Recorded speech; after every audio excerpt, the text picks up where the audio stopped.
الذي لا إله إلا هو الحي القيوم وأتوب إليه. أعوذ بالله من الشيطان الرجيم. بسم الله سبحان الله والحمد لله ولا إله إلا الله والله أكبر ولا حول ولا قوة إلا بالله العلي العظيم العزيز العليم عدد كل حرف كتب ويكتب أبد الآبدين ودهر الداهرين. الحمد لله الذي هدانا لهذا وما كنا لنهتدي لولا أن هدانا الله.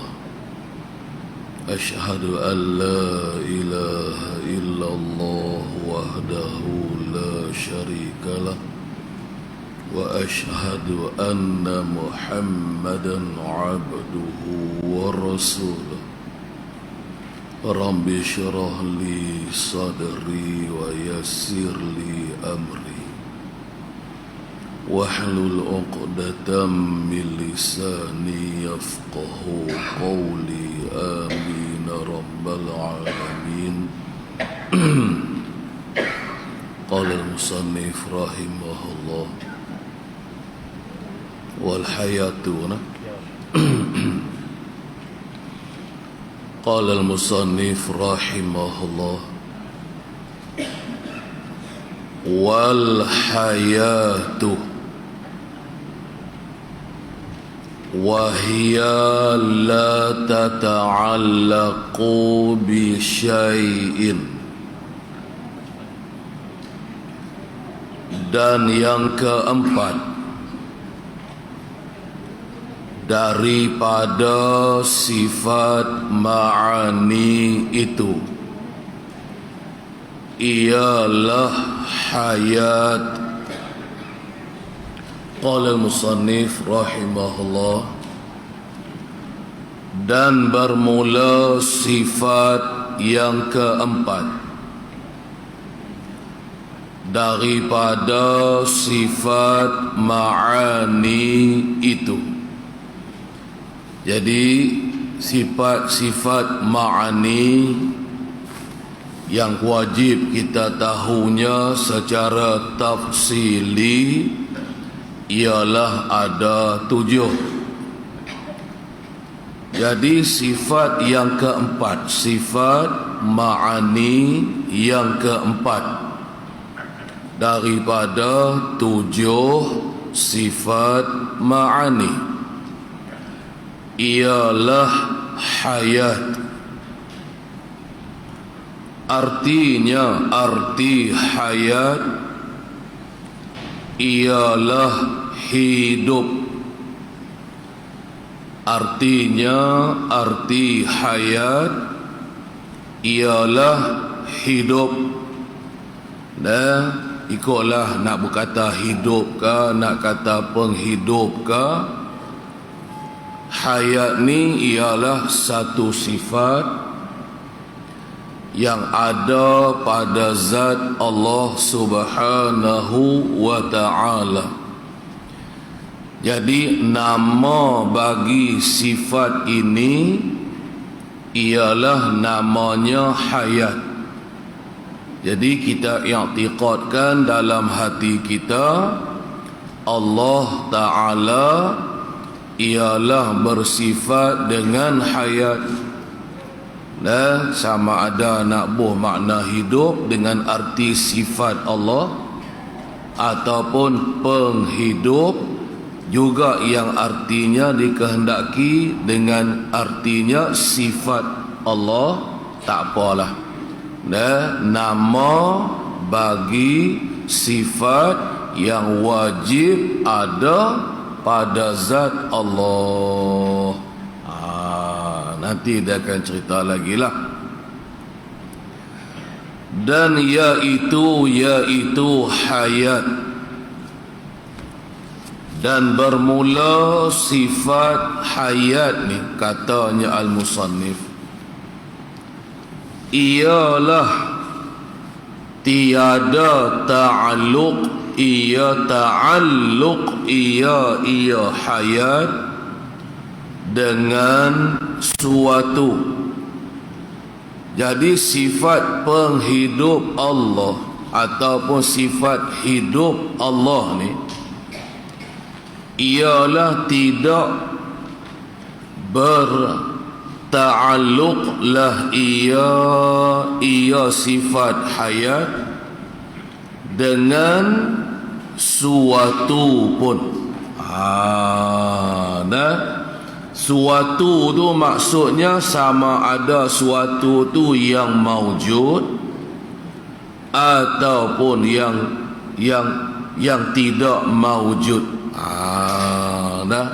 Maknanya ayat ni, sifat hayat ni, dia tidak melampaui kepada yang lain selain dari sifat hayat ni. Dia berdiri ada pada zat Allah, tu sahaja. Maksudnya tidak berta'alluq. Jadi dalam 7 sifat ma'ani ni, 6 daripadanya ialah berta'alluq, kecuali sifat hayat. Kecuali sifat hayat. Adapun sifat hayat dia tidak berta'alluq. Apa dia makna ta'alluq? Kita sebut selalu hari tu. Arti ta'alluq ni ialah menuntutlah sifat tu serta melazimilah oleh sifat tersebut akan suatu perkara yang lain selain daripada sifat tersebut. Dia menuntuti, dia melazimi ada pada zat, kan? Tapi ada lagi suatu perkara yang lain yang dituntut, yang dilazimi oleh sifat yang kita panggil berta'alluq. Macam kita mengaji hari itulah sifat qudrat lah contohnya. Contohnya sifat Allah yang berta'alluq ini ialah sifat qudrat, berkuasa Allah.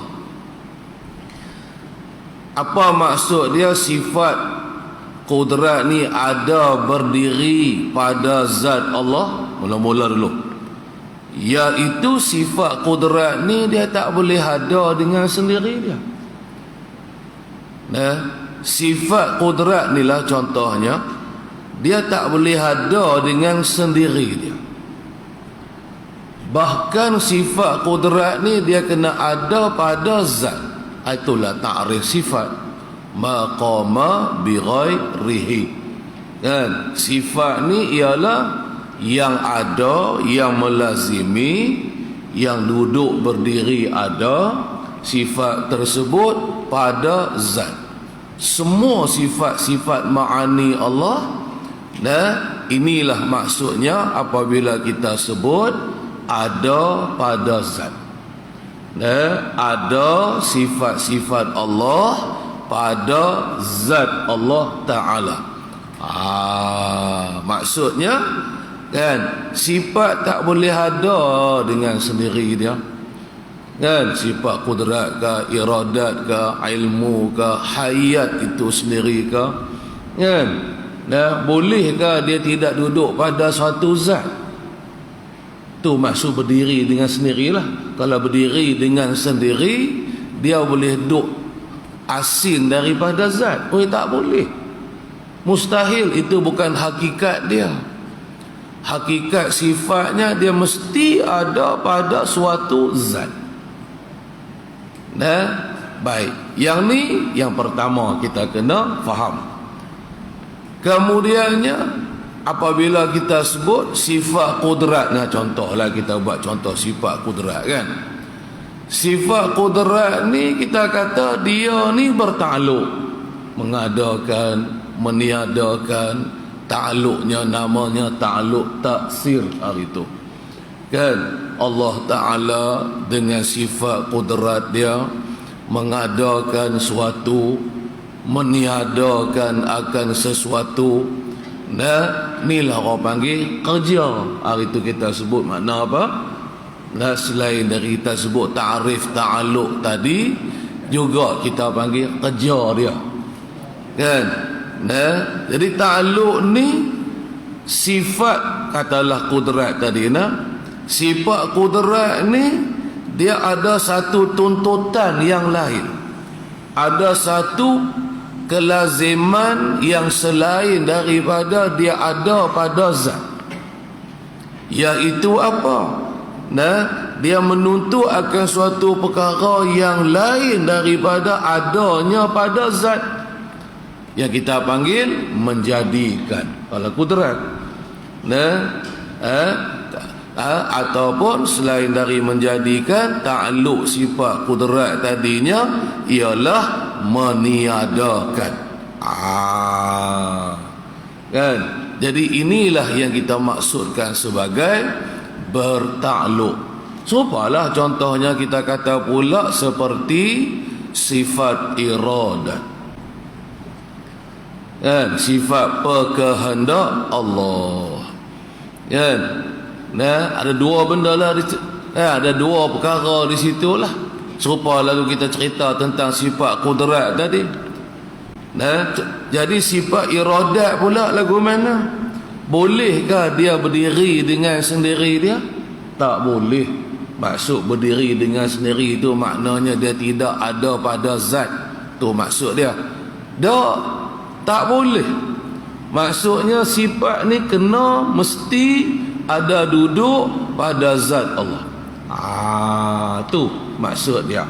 Kemudian selain daripada adanya sifat tersebut pada zat, dia juga ada suatu perkara lain yang dituntut oleh sifat ni,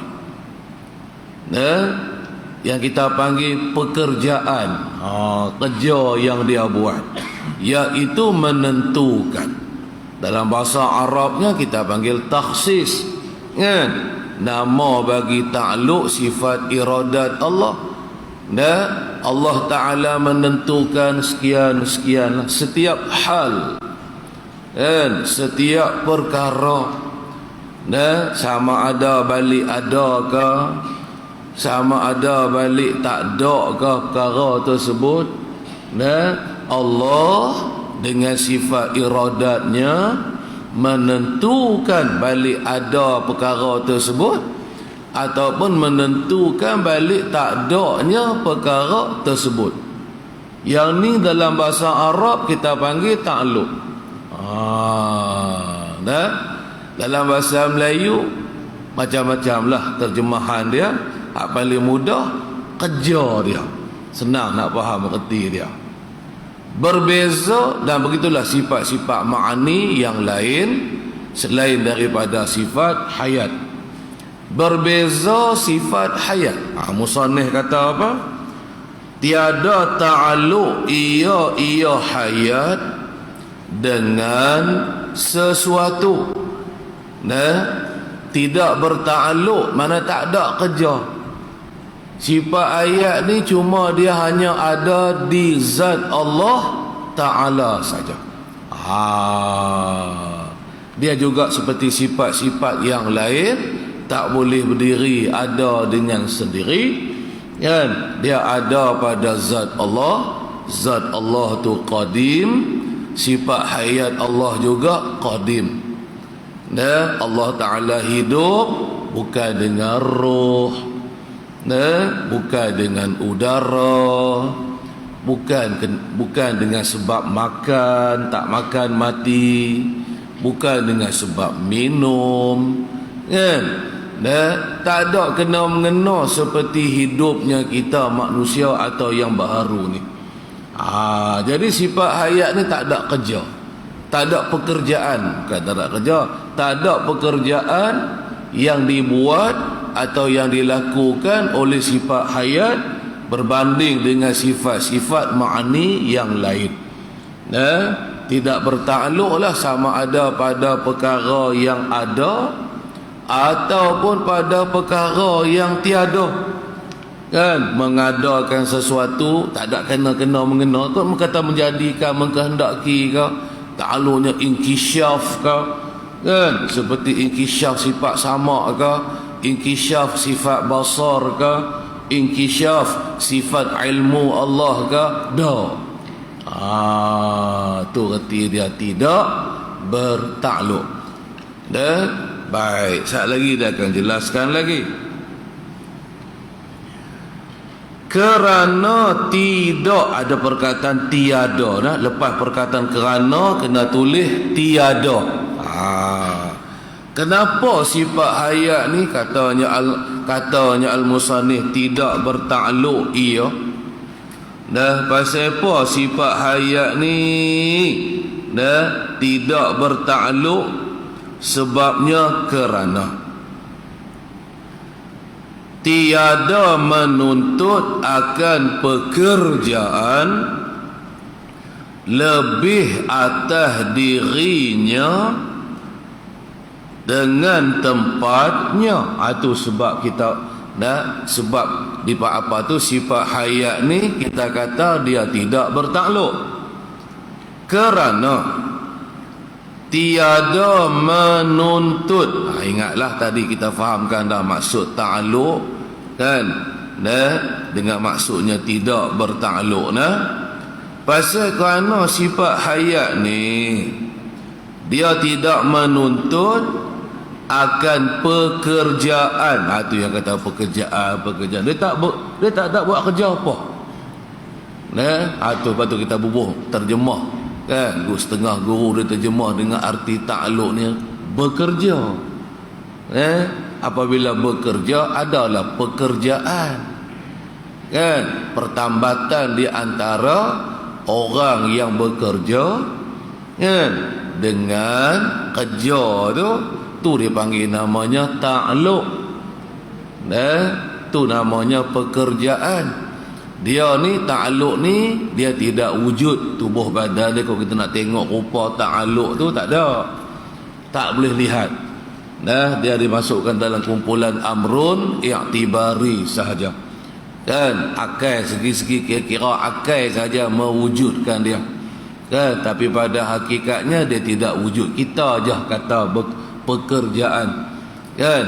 Cuma kalau bahasa mudah nak faham arti pekerjaan atau ta'aluk ni, ia adalah pertambatan ataupun perkaitan di antara sifat mana orang yang buat kerja tu dengan sifatnya berkait dengan sesuatu. Sesuatu tu sama ada mungkinat, kan, itu kalau ta'aluk sifat kudrat, ataupun ta'aluk sifat-sifat seperti sama, basar, kan, itu pada al-mawjudat, sekalian perkara yang ada.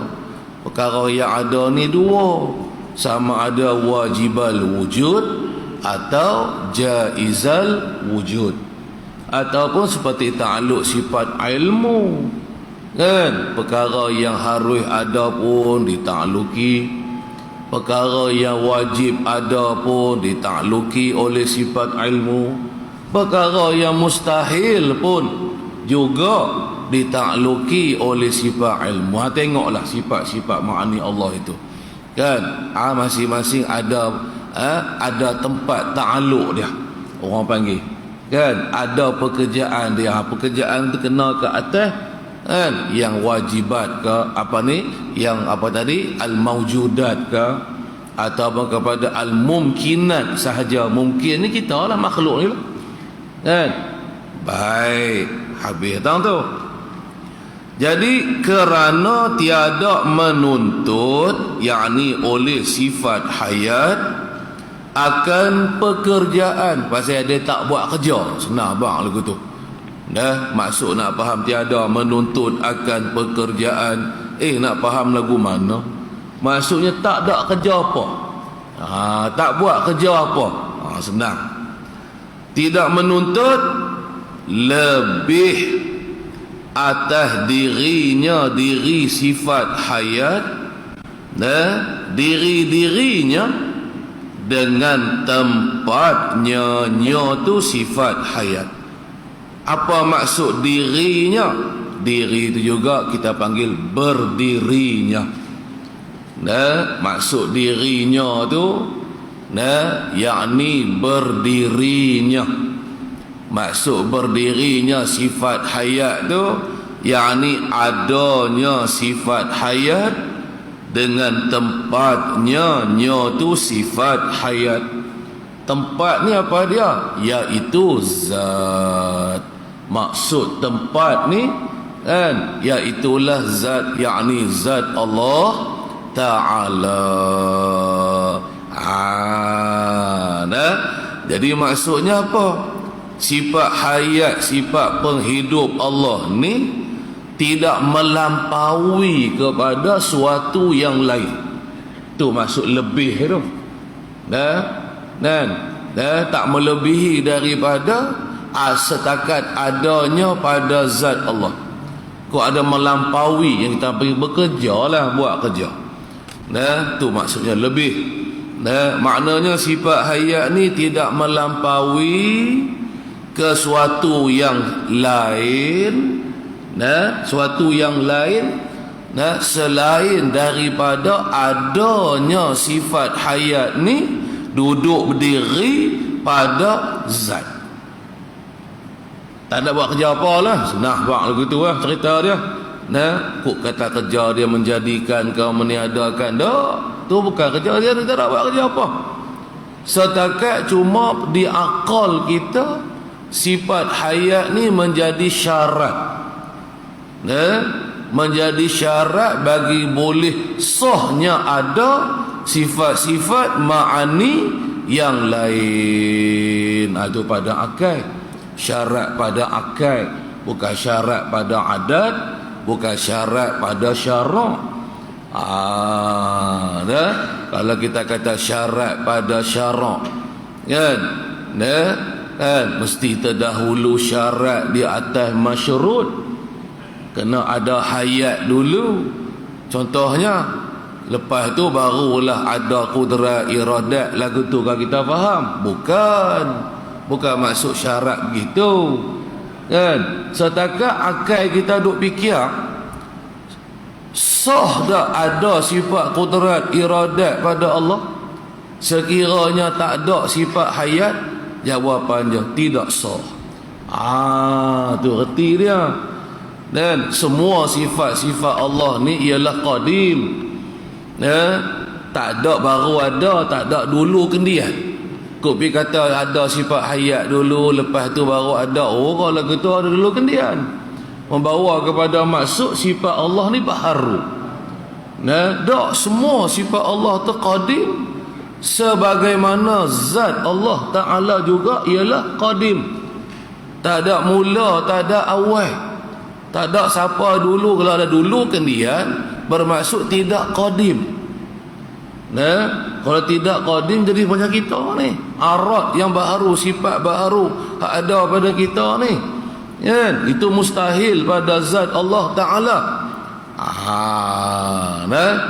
Baik, itulah erti dia. Habis tang situ. Dan makna hayat itu. Baiklah, apa pula arti hayat? Yang kata hayat ni tadi, dia tak menuntut akan suatu perkara yang lebih, selain daripada duduknya dia tu adanya pada zat, kan? Allah Ta'ala bersifat dengan hayat. Baik, sebagaimanalah Allah Ta'ala bersifat dengan sifat-sifat yang lain. Baik. Dan bermula makna hayat itu, yaitu hayat ni, yang kata sifat hayat, sifat hayat ni ialah sifat. Dia sifat lah, sifat Allah lah. Sifatun qaimatun bizati lah. Sifat yang ada, sifat yang berdiri itu maksudnya sifat yang ada dengan zat Allah. Siapa ingkar sifat hayat ni kufur. Wajib kita isbat, mengaku dalam hati akan sifat hayat ni ada sungguh pada zat Allah. Tu reti dia. Baik. Sifat yang mengesahkan bagi yang berdiri dengan dia pendapatan. Baik. Yang mana sifat hayat ni, katanya al-musannif, ialah suatu sifat yang mengesahkan. Apa pula maksud yang mengesahkan? Maksudnya yakni yang membenarkan, yang membenarkan oleh akal fikiran kita. Atau kita panggil tadi pada akal, juga dipanggil syarat. Syarat, tapi kena ingatlah bukanlah maksud syarat di sini kan seperti syarat seperti syarat nak semayang kena ada ambil ayat semayang dulu. Itu apa syarat pada syarak dia panggil. Ataupun macam adat mesti terdahulu pok atau ikutlah apa-apa syarat yang dibangsakan kepada adat kan. Bukan syarat begitu. Syarat ni maksudnya sebab membawa kepada maksud apa? Ada dulu, ada kemudian. Adakah maksudnya begitu? Nak menafikan maksud ada dulu, ada kemudian. Tu yang dibuat diguna ibarat mengesahkan. Perkataan mengesahkan. Maksud mengesahkan siapa yang tolong mengesahkan ni? Hak yang duk tolong mengesahkan ni ialah akal kita. Makna kita duk fikir, kita duk berfikir. Fikirlah kan. Adanya sifat-sifat ma'ani Allah Ta'ala seperti qudrat, iradat dan lain-lain ni kan, tentu ada sifat hayat, tentu yang hidup. Yang ada sifat hayat tu dia panggil hayyun, Tuhan yang hidup kan. Bolehkah yang mati bersifat dengan kudrat? Akal duk fikir kan. Yang matilah, yang tak ada sifat hayat tu mati orang panggil kan. Jadi kita kalau tak ada hidup kat mati. Bolehkah yang mati ni ada sifat kudrat dalam keadaan dia mati tapi dia ada kudrat? Kudrat ni boleh mengada, boleh meniada. Itu takluk kudrat. Jawabnya tak boleh berlaku lagu tu. Aneh, tak sah. Tak sah, tak diterima oleh akal kita. Lagu itulah. Kita buat kias, kita kiaskan dengan sifat yang lain seperti iradat, ilmu, sama', basar, kalam tadi. Kan? Kalau yang mati tu bolehkah bersifat? Mana boleh bersifat? Kan? Jadi sah dak akal ni? Akal dia kata, dia sah atau tidak sah? Boleh terima atau tak boleh terima? Tu je. Lalu akal tak boleh nak terima. Akal tak boleh mengesahkan. Tanpa sifat hayat ni boleh ada kudrat, boleh ada iradat. Tak terima di akal kita. Contoh sifat kudrat kan? Boleh terima ke kudrat tu boleh menjadikan, boleh meniadakan? Setiap makhluk ni dialah dicipta, dijadi, diadakan oleh Allah kan? Dan yang wujud ditiadakan, itu nama ta'aluk kudrat, ta'aluk sifat kudrat Allah. Tapi dia mati, dia tak hidup, tak boleh terima. Tak ada lagu tu. Kan? Akal duk fikir tak munasabah dia akal kita. Lalu akal kata mesti ada sifat kudrat. Mesti ada sifat hayat pada zat Allah Ta'ala. Tu maksud dia. Maksudnya kita nak faham maksudnya mengesahkan, yakni membenarkan, ataupun menerimalah oleh akal fikiran kita. Mengesahkan apa tu tentang sifat hayat ni. Akal kita mengesahkan apa? Mengesahkan bagi yang berdiri, bagi yang berdiri, mana bagi zat yang berdiri, yakni yang berdirilah oleh sifat hayat, dengan dia, dengan yang domir dia kembali ke yang tu. Maksud yang tu yakni zat berdiri tadi. Mengesahkan apa? Jadi maf'ul bih pada kata mengesahkan. Pendapatan, yakni akan pendapatan. Bahasa Arabnya dia panggil idrak. Contohnya seperti sifat-sifat idrak ni seperti qudrat. Qudrat ni takluknya mengadakan atau meniadakan. Bolehkah sifat qudrat Allah mendapatkan? Mendapatkan tu maksud mengadakan sesuatu, ataupun maksud mendapat ni meniadakan sesuatu. Sekiranya tak ada sifat hayat, tak boleh. Itu mana pendapatan. Dia adalah perbahasan tentang sifat idrak ni. Sekejap lagi depan tu, di bawah tu Al-Musannif dia akan cerita sikit sebanyak. Baik. Artinya sekejap lagi dia akan cerita. Jadi nak bagi sah pada penampakan akal kita lah, nak bagi sah kata sifat kudrat Allah boleh mendapatkan, menjadikan, mengadakan sesuatu atau meniadakan sesuatu. Itu kalau kudrat, kan? Begitulah contohnya lagi seperti iradat, mengkehendakikan sesuatu. Itu benar, mendapatkan sesuatu. Apa disebut mendapatkan sesuatu, kan? Maka itu dipanggil pendapatan. Maka kita maka ketika itu kita pun selalunya kita terjemah, kalau kata gu dengan sifat iradat, maksudnya menentukan sesuatu. Ada ke, tak ada ke, kan?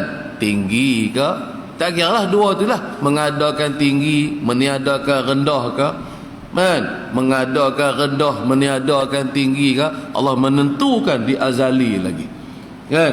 Jadi kalau tak ada hayat, sekiranya tak hidup lah, bolehkah Tuhan ni menentukan? Lagu tu bahasa mudah nak faham, kan? Maksud pendapatan ni. Jawabnya tak sah. Jawabnya akal kita pun tak setuju. Akal kita pun tak boleh terima. Tak adanya hayat, yang artinya membawa kepada yang tak ada hayat ni ialah yang matilah. Tiba-tiba boleh mengadakan, tiba-tiba boleh meniadakan, tiba-tiba boleh menentukan, boleh mentakdirkan sesuatu, kan? Tiba-tiba boleh dengar, tiba-tiba boleh melihat, kan? Padahal dia mati, dia tak ada hidup. Kan? Tak boleh terima dia akal kita. Tu maksud dia.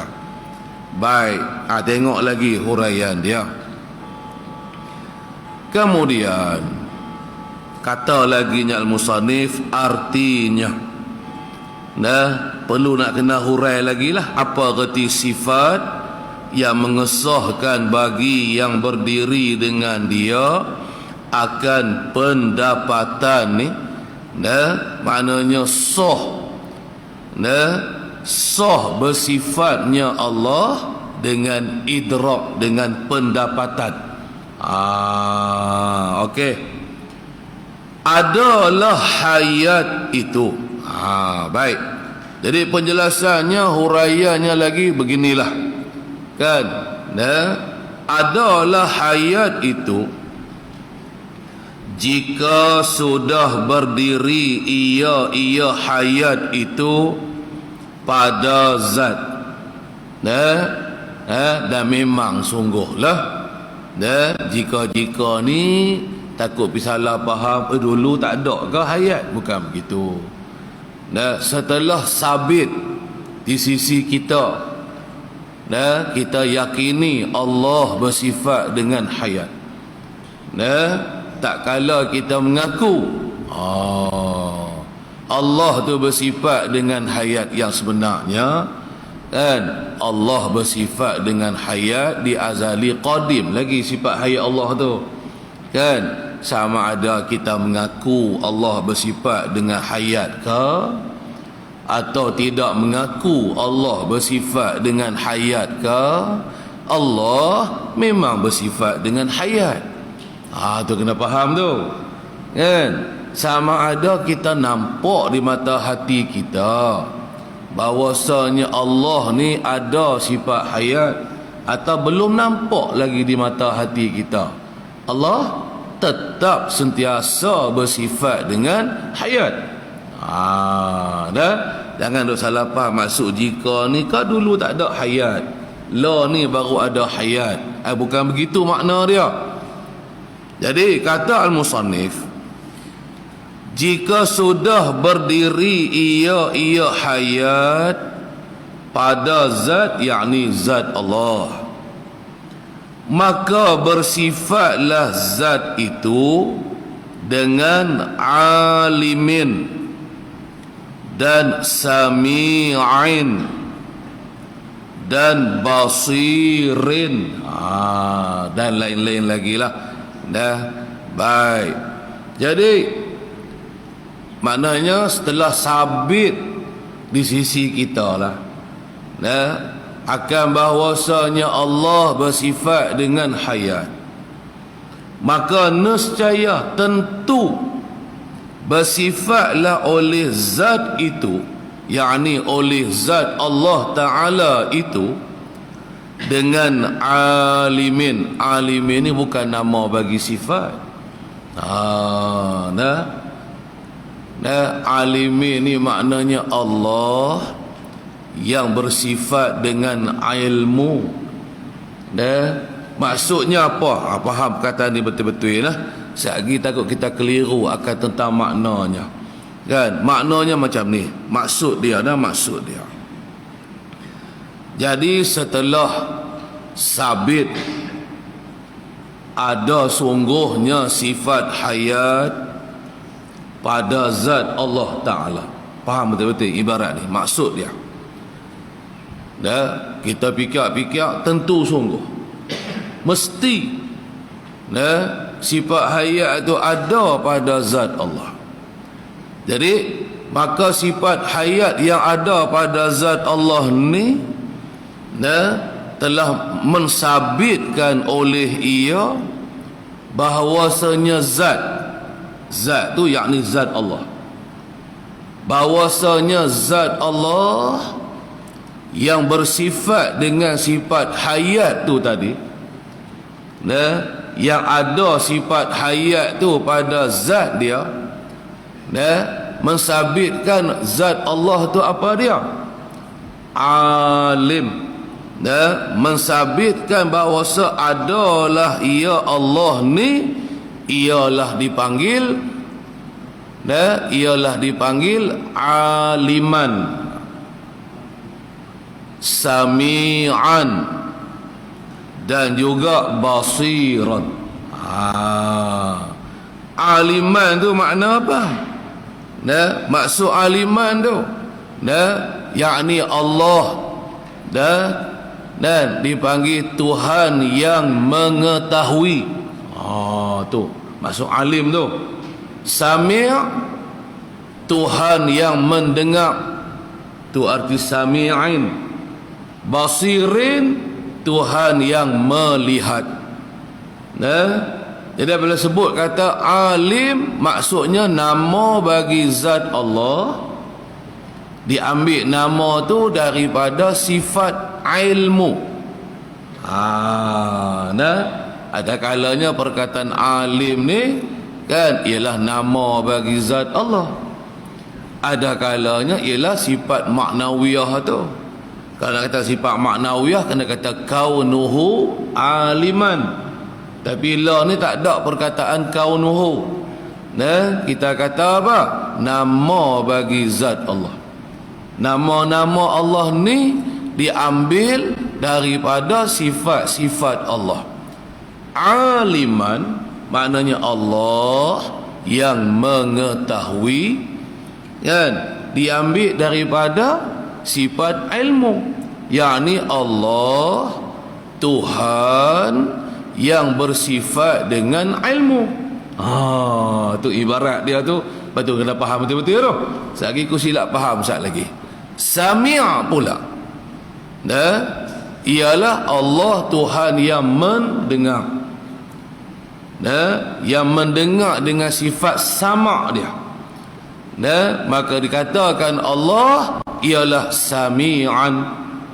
Adalah Allah ialah Tuhan yang mendengar, dan ataupun Allah ialah zat yang bersifat dengan sifat sama' atau sami'.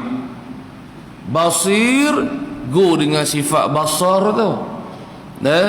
Maka mensabitkanlah oleh ada berdirinya zat dengan sifat hayat tu tadi. Zat tu dipanggil basiron. Nama zat tu juga dipanggil Tuhan yang melihat. Apabila sebut kata melihat, tentu ada sifat basar. Tak ada sifat basar nak melihat lagu mana, kan? Allah Tuhan yang bersifat dengan sifat pelihat. Dengan sifat pelihat itulah Allah melihat. Melihat tu dah kena kepada ta'alluq dah, kan? Kita guna dengan kan? Kalau nama diri sifat tu kita selalunya kita guna dengan perkataan kan? Pelihat, pendengar, pengetahui.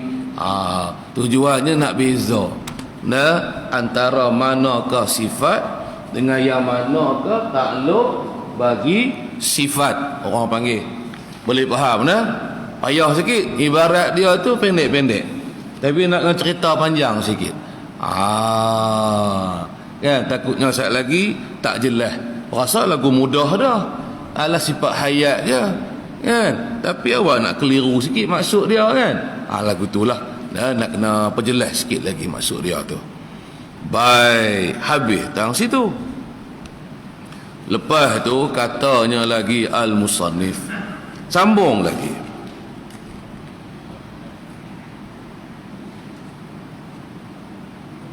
Dan iaitu syarat pada sekalian sifat ma'ani. Sifat ma'ani itulah yang baki lagi selain daripada hayat, qudrat, iradat, ilmu, kan? Dan lain-lain lagi lah.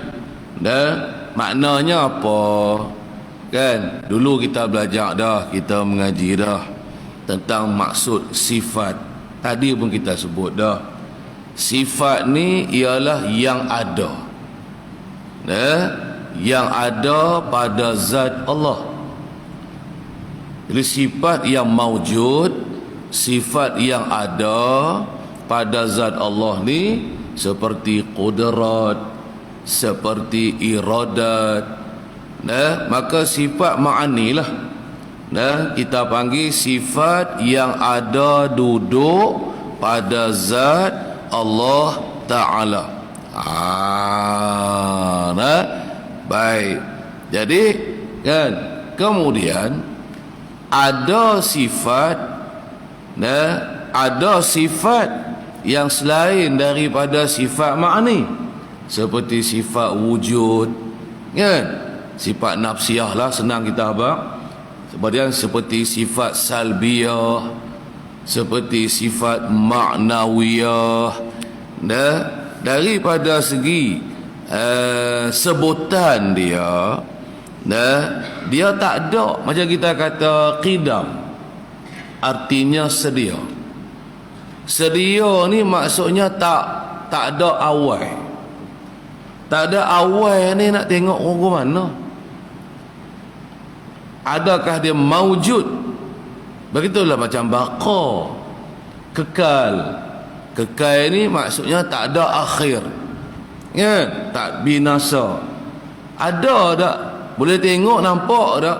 Tak nampak, kan? Dia bahasa sifat yang sungguh dalam hati je, tapi dia tidak wujud pada kharij, orang panggil. Jadi kenapa hanya disebut sifat ma'ani? Sebab sifat ma'ani itu ada. Sekiranya dibuka hijab, kita boleh lihat rupa, kita boleh lihat akan sifat kudrat Allah, akan sifat iradat, sifat kalam Allah. Kita boleh tengok sekiranya diizin Allah Ta'ala untuk kita melihat je, kan? Tapi macam kita kata tak ada mula, kan? Ataupun yang pertama tadi wujud ada, kan? Besarnya gajah. Gajah tu ada, nampak badan dia besar, gajah tu, kan? Tapi diri besar tu ada, tu pengakuan dalam hati. Kita nak tengok dengan mata kita rupa besar, yang rupa adanya besar tu, tak boleh nak tunjuk, tak boleh nak tengok, tapi hati kita mengaku dah. Hati kita mengaku walaupun dia tidak maujud, tetapi dia juga dipanggil sifat. Sebab apa dia dipanggil sifat? Macam nafsiyah wujud tadi, salbiyah, maknawiyah, serupalah juga. Sebab dia ada sangkut paut, sebab dia bersangkut paut dengan zat. Jadi terjemahan sifat ni, selain dari kita terjemah maksud sifat tadilah yang ada berdiri pada zat, boleh juga kita terjemahkan makna sifat ni iaitu yang ada kaitan, yang berkait ataupun yang bersangkut paut dengan zat. Jadi yang bersangkut paut dengan zat ni sama ada dengan jalan ada pada zat. Ada ni kita boleh tengok dengan mata saat ni, seperti kudrat, iradat. Ataupun maksud bersangkut paut sifat Allah pada zat ni ialah bersangkut paut atas jalan reti kita, atas jalan faham kita. Kita reti lah. Contoh macam kita kata apa? Contoh kita kata Allah Ta'ala sedia kala. Kita reti lah bahawasanya sedia kala ni reti dia tak ada mula. Allah Ta'ala tak ada awal. Kita faham, kita mengaku dalam hati kita, cuma nak tengok rupa tak ada mula tu. Kan? Jadi asalnya jadi itu juga dipanggil sifat. Itu jadi 20 sifat bagi Allah tu. Ada sifat atas jalan ada diri dia, ada sifat atas jalan reti, sungguh kita mengaku, hati kita terima mengaku sifat ni ada pada zat Allah. Tu ingat tu. Maksud dia nya. Baik, habis tang situ. Kan? Tu cerita tentang tajuk sifat kita mengaji hari itulah. Jadi kata al-musannif, kena baca hanjak-hanjak lagu tu. Pasal hari ni berasa lagu payah nak faham. Kan? Pasalnya susahlah sikit ibarat ni. Ringkas tu ringkas, nak baca laju takut saat lagi apa dia kata pun tak tahu nak. Dan iaitu hayat ni ialah syarat pada sekalian sifat ma'ani. Itu kita abang tadi. Siapa musannif kata sifat ma'ani? Kan? Syarat bagi adanya kudrat, Syarat bagi sah lah, sah adanya iradat. Syarat bagi sah adanya sifat makni-makni yang lain, sama basar kalam tu. Baik. Maka terhenti di atas adanya sifat hayat Allah Ta'ala. Maksud syarat ni apa dia? Kita kena takdir sedikit. Syarat ni yakni seperti syarat. Seperti syarat. Seolah-olahnya sifat hayat ni seolah-olah seperti satu syarat bagi segala sifat-sifat ma'ani Allah yang lain. Begitu. Bukan syarat sungguh. Kalau syarat sungguh serupa saat ni kita sebut tadi ni. Contoh nak semayang, kena ambil ayat semayang dulu. Jadi kena ada ayat semayang dulu. Dulunya ada ayat semayang, kemudiannya baru kita semayang. Itu kalau syarat. Itu namanya syarat pada syarak lah. Syarak kan buat syarat lah tu. Nak semayang, kena ambil ayat semayang dulu kan. Kena tutup aurat dulu, lepas tu baru boleh semayang. Adakah maksud syarat hayat syarat yang seperti itu maksud dia? Bukan. Tak dikendaki makna lagu tu. Seolah-olah macam syarat.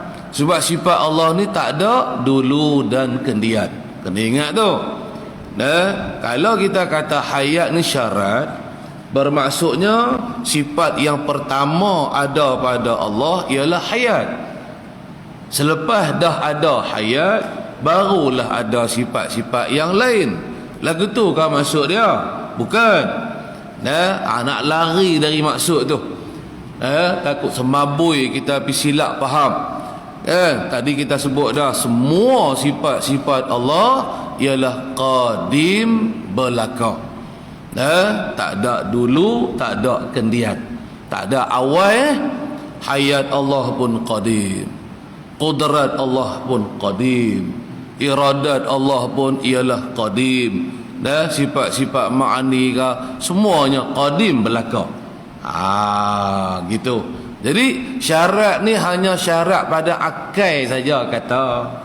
Syarat tak ada buat syarat apa pun. Di akal kita hanya nak bilang, bukan maksud syarat pada syarat pada akal ni syarat kena ada hak ni dulu, lepas tu baru boleh ada yang lain. Bukan gitu. Untuk mengesahkan, untuk akal dapat mengesahkan, tentu ada hayat kan. Allah Ta'ala bersifat dengan kudrat, bersifat dengan iradat, ilmu, sama', basar, kalam. Tentu Allah Ta'ala ada sifat hayat. Begitu maksud dia. Baru tak nampak ada dulu ada kemudian kan. Kalau kita kata maksud syarat tu macam biasa kita cerita, takut pergi salah faham. Dulu ni Allah Ta'ala mula-mula sifatnya hayat kan. Lepas tu baru kudrat. Takut pergi simbol salah faham lagu tu lah. Lari. Tak ada persamaan dengan Allah Ta'ala dengan makhluk. Baik, habis tang situ. Lepas tu kata musannif, lazim daripada ketiadaan hayat itu oleh ketiadaan sekalian sifat ma'ani. Lazim daripada tak ada. Lazim ni pun lazim pada akal. Akal kita ni dah buat kelaziman kan. Lazim malzum lah kan. Lazimnya ada, malzumnya juga ada. Lazimnya tiada, malzumnya juga tak ada. Itu sebenarnya pada makhluk saja. Di Tuhan kita tak ada lah kata lazim dengan macam tu maksud dia. Supaya syarat tadilah kan. Ada kepada Tuhan syarat masyrut ni? Tak ada sama sekali. Allah Ta'ala ni menyalahi dengan yang baharu kan. Dan kita nak buat qiyas Tuhan dengan makhluk tak boleh. Jangan dia buat qiyas ke tu. contohnya Allah gini-gini, contohnya makhluk ni begini-begini. Bukan. Tapi kadang-kadang kita buat misal dengan makhluk bukan kerana kita nak qiyas Allah dengan makhluk, tetapi kita nak permudahkan faham. Kena abang lagu tu. Hak kita mengaji tu tampak tak faham, kan? Lalu nak bagi mudah faham, kan? Dia ceritalah tentang makhluk ni, manusia ni. Gini. Oh, maksud ibarat perkataan tu faham dah. Bukan kita nak perbandingan Allah dibandingkan dengan makhluk. Jangan. Kita duk belajar dah Allah tak ada sebarang bandingan. Kan? Duk kata mukhalafatuhu ta'ala lil hawadis. Kan? Bahasa lain, Allah tak ada standing, tak ada sebanding, tak ada boleh buat bandingan dengan mana-mana baharu. Jangan buat bandingan lah. Padahal nampak lagu banding itu bukan bandingan. Itu kita cerita hal kita makhluk, kan? Lalu kita cerita, tu buka sikit pemahaman kita berkenaan dengan tajuk ketuhanan yang kita belajar tadi. Itu sahaja tujuan dia. Okey. Jadi dan lazimlah daripada tak ada sifat hayat pada zat Allah. Tak ada hayat kan mati, kan? Yang mati ni boleh ada ke kudrat? Tadi hak mula kita sebut tadi, mana boleh ada kudrat? Ni membawa kepada ketiadaan sekalian sifat ma'ani, semua kudrat, iradat, kan? Kalau Allah Ta'ala tidak wujud, mana kata kalau kata tidak ada hayat kan mati kan, tak wujud lah.